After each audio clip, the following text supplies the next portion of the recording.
खबर पर और एक और कंपनी पर फोकस कर लेते हैं, वो है डॉक्टर रेड्डीज। कंपनी की इन्वेस्टर मीट हुई थी जिसमें कि कुछ बड़ी बातें यहाँ पर सामने निकल कर आई हैं डॉक्टर रेड्डीज से जुड़ी। पहला तो ये है कि आय ग्रोथ में 10% से ज़्यादा तेज़ी का भरोसा कंपनी ने जताया है।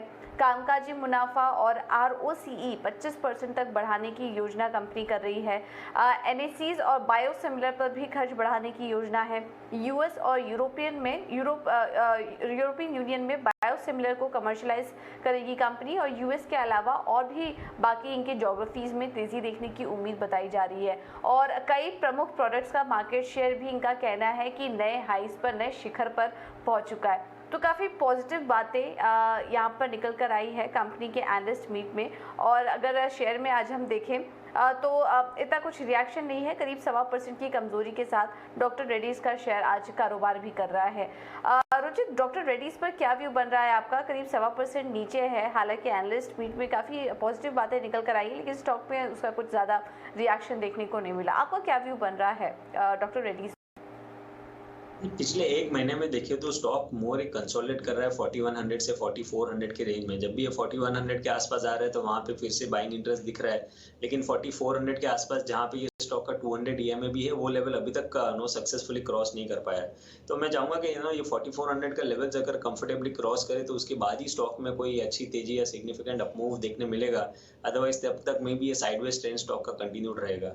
तो अगर एग्जिस्टिंग पोजीशंस है तो 4100 एक सपोर्ट है, तो वो एक स्टॉप लॉस रहना चाहिए। बट फ्रेश बाइंग मैं कहूंगा कि कुछ नो ब्रेकआउट्स दिखते हैं या अच्छे वॉल्यूम्स के साथ में बाइंग दिखती है, उसके बाद ही मोमेंटम पर्सपेक्टिव से फ्रेश एंट्री लेनी चाहिए। डॉक्टर रेड्डीज पर आपको मिल रही है। इनफैक्ट हेल्थ केयर, डायग्नोस्टिक और फार्मा स्पेस लगातार फोकस में भी है, लेकिन इस बीच लिस्टिंग के बाद लगातार गिरावट और फिर अब ब्रोकरेज का बढ़ता भरोसा। देश की सबसे बड़ी इंश्योरेंस कंपनी LIC की बात हम कर रहे हैं। LIC का शेयर अब तक करीब 22.5% तक लुढ़क चुका है। ऐसे में ब्रोकरेजेस के पॉजिटिव रबर पर ही आता हुआ दिख रहा है, उनका भरोसा बढ़ता हुआ नजर आ रहा है। और अब सवाल ये है कि क्या LIC शेयर को नया जीवन मिल रहा है? इसकी पूरी जानकारी ले लेते हैं और ये जानकारी देने के लिए हमारे साथ वामाक्षी वापस जुड़ गई हैं। वामाक्षी, बताएं, LIC पर इंटरनेशनल ब्रोकरेज हाउसेस का पॉजिटिव नजरिया दिख रहा है अब। भारत की सबसे बड़ी लाइफ इंश्योरेंस कंपनी LIC का स्टॉक आज फोकस में है। सेवरल ब्रोकरेजेस ने कवरेज शुरू की है। बैंक ऑफ अमेरिका ने आउट परफॉर्म की राय दी है और लक्ष्य रखा है 930 प्रति शेयर का। JP मॉर्गन ने भी ओवरवेट की राय दी है और लक्ष्य रखा है 840 प्रति शेयर। इसके अलावा गोल्डमैन सैक्स ने न्यूट्रल की राय दी है और लक्ष्य रखा है 700 प्रति शेयर। आइए देखते हैं ये ब्रोकरेजेस का क्या कहना है। तो बैंक ऑफ अमेरिका का मानना है कि LIC ने ग्लोबल स्केल अचीव की है। इंडियन अंडरपेनिट्रेटेड इंडियन मार्केट में LIC मार्जिन एक्सपेंशन भी रिपोर्ट कर रहा है। जो नॉन पार और प्रोटेक्शन बिजनेस है उसका भी शेयर बढ़ते जा रहा है। अब देखते हैं JP मॉर्गन का क्या मानना है। तो के मुताबिक मार्केट्स ये स्टॉक को मिसप्राइस कर रहा है।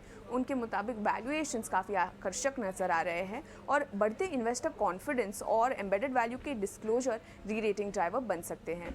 गोल्डमैन सैक्स का मानना है कि स्ट्रॉन्ग स्ट्रक्चरल ग्रोथ से LIC को फायदा हो सकता है। LIC ने पिछले 15 साल में करीब 22 परसेंटेज पॉइंट्स गंवाया है और ये ट्रेंड कंटिन्यू हो सकता है। तो लार्जली अगर हम देखें तो ब्रोकरेजेस बुलिश नज़र आ रहे हैं। पर अगर हम LIC के प्राइस परफॉर्मेंस पर नज़र करते हैं तो LIC में करीब 16% की गिरावट देखने मिली है जून के महीने में। इनफैक्ट लिस्टिंग से स्टॉक करीब 23% डाउन है।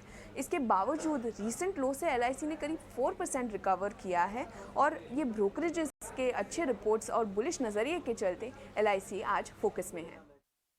ब्रोकरेजेस के पॉजिटिव रडार पर है, लेकिन इस बीच एक और चीज जो हाईलाइट करना चाहेंगे, रुपया दिन के निचले स्तर पर ट्रेड करता हुआ। डॉलर के मुकाबले रुपया जो है 78 रुपये 29 पैसे पर यहाँ पर ट्रेड करता हुआ दिख रहा है दिन के निचले स्तरों पर फिलहाल। तो क्लियरली करेंसी पर्टिकुलरली INR में जो एक प्रेशर है वो बिल्टअप होता हुआ, लेकिन वापस